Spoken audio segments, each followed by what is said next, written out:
আসসালামু আলাইকুম।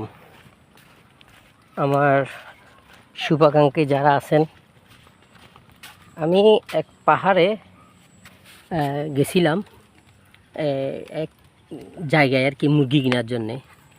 তো ওখানে এত ভিতরে, এত পাহাড়ের উপরে আমি মুরগি কিনতে গেছিলাম।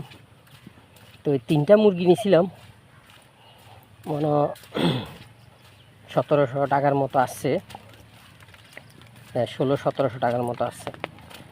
ওইখানে ওই গরিব মানুষটা এত আপ্যায়ন করছে, এত সম্মান দেখাইছে বলার বাহিরে। আসলে মানুষের টাকা না, টাকা থাকলে শুধু ভালোবাসা থাকে না, মানুষের টাকা ছাড়াও ভালোবাসা আছে। তো আমি হয়তো আমার শুভাকাঙ্ক্ষী যারা আছেন আপনারা চিনেন কিনা জানি না। এটা হচ্ছে পাহাড়ের মুরগিগুলা যারা বসবাস করে আর এই পাহাড়ের উপরে, তাদের মুরগিগুলো অনেক ভালো হয় এবং কি তাদের মুরগিগুলো সুস্বাদু খাবার খাওয়াই, ভালো খাবার খাওয়াই, এই জন্যে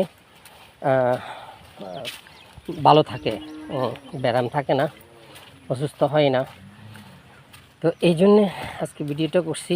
আসলে ভিতর থেকে করে আসার দরকার ছিল, তা আমার হঠাৎ খেয়াল হয়েছে, এই জন্যে সব এই দেখেন পাহাড়ের চিবাই চাবাই উপরে সব এগুলো হচ্ছে গড়।